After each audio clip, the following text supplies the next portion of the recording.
Hello guys, welcome to our channel track anime, যেখানে আজকে আমরা দেখব কাইজো নম্বর 8 এর এপিসোড 10।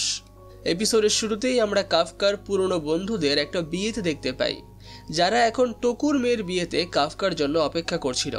তখন টোকুকে স্টেজে ডাকা হয়, যার কারণে সে খুবই নার্ভাস হয়ে পড়ে। আর এটা দেখে তার মেয়ে তাকে হিল দিয়ে জোরে করে মারে আর নার্ভাস হতে মানা করে। এরপরেই তারা একসঙ্গে ওয়েডিং হলে প্রবেশ করে। আর এই সময় টোকুর মেয়ে তাকে সবকিছুর জন্য ধন্যবাদ জানাতে শুরু করে। ঠিক তখনই ওয়েডিং হলের পিছনে একটা বিশাল কাইজু এসে পড়ে, যে সেখানে হামলা করে দেয়। আর এই খবর দ্রুতই একজন অপারেটর ডিফেন্স ফোর্সকে জানিয়ে দেয়। কিন্তু তখনই তারা জানতে পারে যে পুরো শহরের আলাদা আলাদা জায়গায় একসঙ্গে অনেক কাইজু হামলা করেছে, যার কারণে লোকেরা এখন খুবই ভয় পেয়ে যায়। এদিকে টোকু তার জামাইকে নিয়ে পালাতে থাকে, কিন্তু তখনই সেই কাইজু আবার তাদের উপরে হামলা করে দেয়। আর এবার তারা নিচে পড়ে যায়। ওই কাইজু এখন টোকুর মেয়েকে আক্রমণ করে, যার পরে টোকু নিজের হাত কেটে সেই কাইজুকে রক্ত দেখায়, যাতে কাইজু তার মেয়েকে ছেড়ে তার দিকে আসে। কিন্তু সেই কাইজু টোকুকে পাত্তাই দেয় না এবং তার মেয়েকে খেতে শুরু করে। কিন্তু ঠিক তখনই সেখানে নারুমি চলে আসে এবং নিমেষেই সেই কাইজুকে টুকরো টুকরো করে দেয়। আর এইসব দেখে টোকু এখন আতঙ্কে ভরে যায়। আমরা জানতে পারি যে মিনাও তার কাইজু মেরে ফেলেছে এবং এখন পুরো ডিফেন্স ফোর্সের টিম একসঙ্গে কাজ করছে। এখন সবাই নতুন নতুন স্যুট পেয়েছে, যার কারণে সবার শক্তি এখন আগের থেকে অনেক বেশি। এদিকে নারুমি এখন একসঙ্গে সব কাইজুদের শেষ করতে উদ্যম্য হয়। সে তার কাইজু চোখের ব্যবহার করে সমস্ত কাইজুদের কোর দেখতে পায় এবং এক ঝটকায় সে সব কাইজুদেরকে শেষ করে দেয়। এরপর সে হাসেগাওয়াকে জিজ্ঞাসা করে, তোমাদের ওদিকে কি খবর? হাসেগাওয়া উত্তর দেয়, আমার কাছে একটা ভালো খবর আছে আর একটা খারাপ খবরও আছে। ভালো খবর হলো এটাই যে ফার্স্ট এবং থার্ড ডিভিশন পুরো টোকিওতে ছড়িয়ে পড়েছে এবং সাধারণ লোকেদের নিরাপদ জায়গায় নিয়ে যাওয়া হচ্ছে। তখন নারুমি জিজ্ঞাসা করে, তাহলে বাকি ডিভিশনগুলো এই সময় কি করছে? হাসেগাওয়া বলে, সেটাই তো একটা খারাপ খবর। কাইজুরা পুরো শহরে একসঙ্গে হামলা করেছে, যার কারণে সব ডিভিশন তাদের এলাকার কাইজুদেরকে মারতেই এখন ব্যস্ত। ফলে তারা আমাদের সাহায্য করতে আসতে পারবে না। আমরা চারদিক থেকে নতুন কাইজু আসার খবর পাচ্ছি এবং এই সব কাইজুরা বেছে বেছে শহরের গুরুত্বপূর্ণ জায়গাগুলোতেই হামলা করছে, যেটা আমরা এর আগে কখনো হতে দেখিনি। নারুমি বলে, তার মানে একটা জিনিস হতে পারে যে এই সব কিছুর পেছনে রয়েছে কাইজু নাম্বার 9। হাসেগাওয়া বলে, আমরা এত কাইজু এর আগে কখনো দেখিনি আর এখন আমরা রিইনফোর্সমেন্টের ওপরে ভরসা করে রাখতে পারি না। তাহলে আমরা এখন কি করতে পারি? যার উত্তরে নারুমি বলে, তাহলে আর কি, আমাদেরকে নিজেদেরই এই সমস্ত কাইজুদেরকে মারতে হবে। আর আমরা এতদিন ধরে তো এটারই প্র্যাকটিস করছিলাম। তাহলে চলো হাসেগাওয়া, এখন সেই সময় এসে গেছে। এরপরেই আমরা ডিফেন্স ফোর্সের বেস দেখতে পাই, যেখানে কিকোরু এখন নাম্বার 4-এর অস্ত্র পরে নিয়েছে, যাকে দেখে ডিরেক্টর এখন বলছেন, এই অস্ত্রটা হিকারির পর আর কেউ পরেনি। আর দেখো, কিকোরুকে দেখে হিকারির মতনই মনে হচ্ছে। এরপরে কিকোরু লঞ্চ হওয়ার জন্য প্রস্তুত হয় আর সে বলতে থাকে, নাম্বার 4 আমার মায়ের অস্ত্র ছিল আর এখন আমি আমার মায়ের জায়গায় নাই নিতে পারি। আমি কথা দিচ্ছি, আমি এই স্যুটের পুরোপুরি ব্যবহার করব। এরপরে কিকোরুকে একটা রকেটের মাধ্যমে কাইজুদের দিকে লঞ্চ করে দেওয়া হয় আর সেই রকেট থেকে বেরিয়েই কিকোরু উড়তে উড়তে যায় কাইজুদের দিকে। এই সময় ডিরেক্টর বলেন, এইটা সবচেয়ে দ্রুত অস্ত্র এবং একমাত্র অস্ত্র যেটা উড়তে পারে। আর এই কারণেই হিকারি এখনো পর্যন্ত সবচেয়ে বেশি কাইজু মেরেছিল। এই সময় কিছু অফিসার একটা কাইজুকে আক্রমণ করছিল, তখন কিকোরু এসে সেই কাইজুকে এক হিটেই মেরে দেয়। এরপর নারুমি তাকে বলে, কিকোরু, তোমার কাছে মাত্র 10 মিনিট সময় আছে আর তার মধ্যে তোমাকে ওই জায়গাটা খালি করতে হবে। কিন্তু কিকোরু বলে, 10 মিনিট?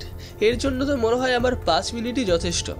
আর এই সময় ওখানে আর একটা কাইজু আসে, যাকে কিকোরু আবার এক ঝটকায় মেরে ফেলে। আর এটা দেখে বাকি অফিসাররা বুঝতে পারে যে তারা যদি এখন আক্রমণ করতে যায় তাহলে তারা শুধুমাত্র এই কিকোরুর লড়াইয়ের মাঝখানে এসে পড়বে। তাই তারা সবাই এখন নিজেদের বুলেটগুলোকে ফ্রিজিং বুলেটে রূপান্তর করে নেয় আর কাইজুদের জমাতে থাকে। আর সেই সুযোগে কিকোরু আরও কম সময়ে কাইজুদেরকে মারতে থাকে। এটা দেখে ডিরেক্টর বলেন, কিকোরুর কাছে আগে থেকেই তার বাবার মতো আক্রমণের শক্তি ছিল আর এখন তার মায়ের মতো গতিও চলে এসেছে। আমি একটু আগে বলছিলাম না যে কিকোরু পুরো তার মায়ের মতো, কিন্তু এরকম না, কিকোরু তার বাবা মা দুজনের মতনই। এদিকে কিকোরু এতক্ষণে 3টে কাইজু মেরে ফেলেছে। অন্যদিকে ভাইস ক্যাপ্টেন হোশিনা এখন নাম্বার 10-এর স্যুটটা পরে ফেলেছে, যেই সময় নাম্বার 10 তাকে বলে, তাহলে আমার সময় চলে এসেছে, এবার আমাকে সবকিছু নিয়ন্ত্রণ করতে দাও। এরপরে হোসিনা বলে, আমি তোমাকে বলেছিলাম না যে আমি ইনচার্জ, তাই চুপ করে থাকো আর আমাকে আমার মতো লড়াই করতে দাও। আর এরপর সে ওকোনোগিকে জিজ্ঞাসা করে, এই স্যুটটা কথা কেন বলছে? এইভাবে তো এটাকে নিয়ন্ত্রণ করা আরো অনেক বেশি কঠিন হয়ে পড়বে। জবাবে ওকোনোগি এখন বলে, এটাই প্রথম এমন স্যুট যেটা কথা বলা কাইজু দিয়ে বানানো হয়েছে, যার কারণে সিঙ্ক্রোনাইজেশনে অনেক সমস্যা হচ্ছিল, তাই কথা বলে সিঙ্ক্রোনাইজ করাই ভালো হবে বলে মনে হয়। আর এটি এখনও একটা প্রোটোটাইপ, তাই আমার মনে হয় যে আমাদের এটি প্রকৃত যুদ্ধে ব্যবহার করা উচিত নয়। হোসিনা বলে, আমি জানি, কিন্তু যদি আমাদের কাইজু নাম্বার 9কে হারাতে হয় তাহলে আমাদেরকে এটা করতেই হবে। যেটা শুনে নাম্বার 10 বলে, তোমার এই কথাগুলোর জন্যই তো আমি তোমাকে এত পছন্দ করি। কিন্তু হোসিনা বলে, তোমাকে আমি একদমই পছন্দ করি না। আমরা ট্রেনিংয়ে কখনোই তোমার পুরো শক্তি ব্যবহার করতে পারিনি, কারণ তুমি সবসময় নিজের মর্জি মতো কাজ করো। এর ফলে আমরা কখনো সিঙ্ক্রোনাইজেশন করতে পারিনি। তাই আজ তুমি ঠিক সেটাই করবে যেটা আমি বলবো, কারণ যদি তুমি তা না করো তাহলে আমি মরে যাব, আর এটা তোমাকে আবর্জনার মধ্যে ফেলে দেবে। নাম্বার 10 বলে, আমি জানি, তাহলে চলো এখন যাই। তখনই কাইজু নাম্বার 10 হেলিকপ্টারের নিচের অংশটা কেটে ফেলে, ফলে হোসিনা হেলিকপ্টার থেকে নিচে পড়ে যায়। এই সময় ওকোনোগি তাকে প্ল্যান বোঝানোর চেষ্টা করছিল, কিন্তু কাইজু নাম্বার 10 তাতে রাজি হয় না। তাই হোসিনা সোজা কাইজুদের মাঝখানে চলে যায় এবং লড়াইয়ের জন্য তৈরি হয়। হোসিনা স্থির করে যে সে প্রথমে বাদিকের কাইজুদের মোকাবিলা করবে, কিন্তু কাইজু নাম্বার 10 তাকে উল্টো দিকে টানতে শুরু করে। হোসিনা বলে, তুমি এটা কি করছো? আমাদের প্রথমে দুর্বল কাইজুগুলোকে মারা উচিত।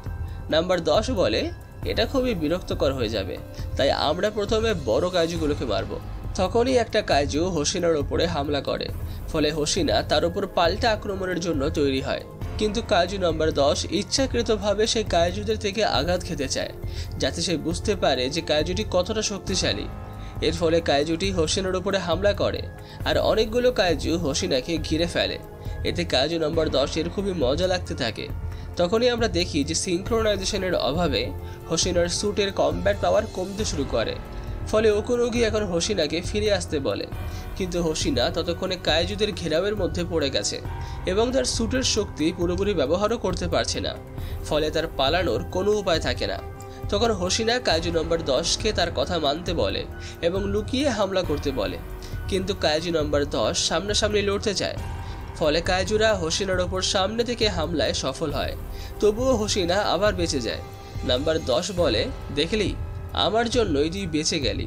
হোসিনা বলে, তোর এই বাজে কথা বন্ধ কর, যদি তুই আমার কথা শুনতিস তাহলে আমরা এই ঝামেলাতেই পড়তাম না। আসলে আমারই ভুল, আমি ভেবেছিলাম যে তুই আমার কথা শুনবি, কেন যে আমি এমন জেদি লোকেদের মধ্যে আটকে যাই। নম্বর 10, তোমার অর্ডার না মানা একটা অস্ত্র হিসাবে বড় ত্রুটি।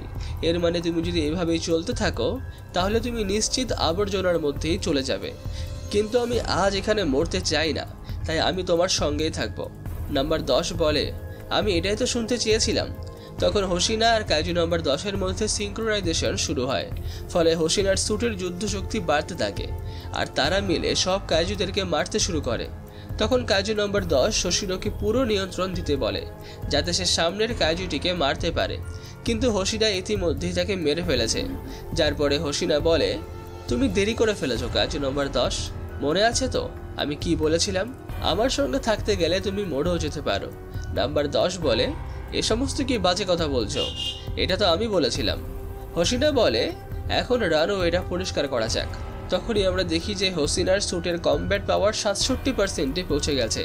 হোসিনা আর কাইজু নাম্বার 10 মিলে কাইজুদেরকে মারতে শুরু করে, আর লড়াইয়ের সময় হোসিনা কাইজু নাম্বার 10-এর ভুল ধরতে থাকে। এতে ওকোনোগির মনে হয় যে হোসিনা আর কাইজু নাম্বার 10-এর সিঙ্ক্রোনাইজেশন নষ্ট হয়ে যাবে, কিন্তু ঠিক তার উল্টোটাই হচ্ছিল, কারণ হোসিনার কমব্যাট পাওয়ার 70%-এ পৌঁছে গেছে। কিন্তু ওকোনোগি এটার কোনো কারণ বুঝতে পারছিল না। তখন হোসিনা আর কাইজু নাম্বার 10 আবারও ঝগড়া শুরু করে, কিন্তু স্যুটের যুদ্ধশক্তি বাড়িয়ে তারা কাইজুদেরকে মারতে মারতে সোজা কাইজু বসের কাছে পৌঁছে যায়।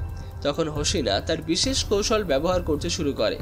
এতে কাইজু নাম্বার 10-এর মনে হয় যে এটাই সেই কৌশল যার মাধ্যমে হোসিনা তাকে মেরেছিল। এটা আসলে কি হচ্ছে?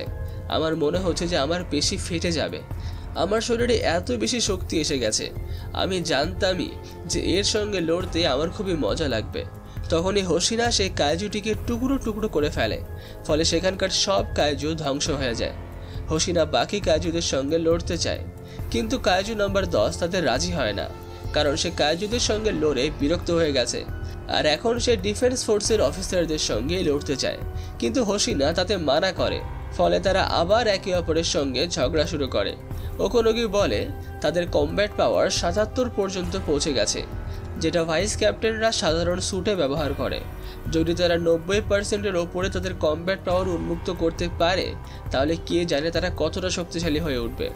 এদিকে নারুমি জানতে পারে যে হোশিনা তার পাশের সব কাইজুদের শেষ করে দিয়েছে। হাসেগাওয়া তাকে জানায় যে এখন শুধু একটা এলাকায় বাকি আছে, যেটা শিনোনোমে আর তাচিবানা স্কোয়াড সামলাচ্ছে, কিন্তু ট্রাফিকের কারণে তাদের আক্রমণের সুযোগ মিলছে না। আর সেখানে 6টি বড় বড় কাইজু এসে গেছে, ফলে তাদের আক্রমণ করা আরও কঠিন হয়ে পড়েছে। তখনই কাফকা শিনোনোমেকে সেই কাইজুদের সঙ্গে লড়ার অনুমতি চায়। সে বলে, আমি এখনও এত বড় কাইজুদের সঙ্গে লড়িনি, কিন্তু আমি নিশ্চিত যে আমি এদের সামলাতে পারবো। শিনোনোমে বলে, আমি এর অনুমতি দিতে পারি না, কারণ তুমি কাইজু নাম্বার 9-এর বিরুদ্ধে আমাদের গোপন অস্ত্র।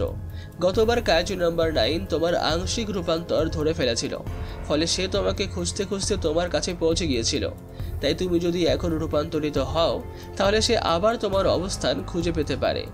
আমাদের তোমার প্রয়োজন হবে যখন আমরা কাইজু নাম্বার 9-এর মুখোমুখি হব, তাই ততক্ষণ পর্যন্ত তুমি পিছনেই থাকো। তখনই আমরা দেখি একটা বিশাল কাইজু শহরে হামলা করে, ফলে কাফকা বুঝতে পারছিল না যে তারা এখন কিভাবে তাকে সামলাবে। ঠিক তখনই মিনা তাদের সঙ্গে যোগাযোগ করে এবং জানায় যে সে একাই এই সমস্ত কাইজুদেরকে সামলাতে পারবে। আর এখানেই শেষ হয় এপিসোড 10। শরীরটা একটু অসুস্থ থাকায় আমার গলাটা নিশ্চয়ই একটু অন্যরকম শোনাচ্ছে, যার জন্য আমি তোমাদের সবার কাছে ক্ষমা চাইছি। তবে ভিডিওটি ভালো লেগে থাকলে ভিডিওটিতে লাইক, কমেন্ট, শেয়ার অবশ্যই করবেন। আর পরবর্তী পর্বটি দেখার জন্য চ্যানেলটিকে সাবস্ক্রাইব করতে একদম ভুলবে না। তাহলে দেখা হচ্ছে পরবর্তী পর্বে।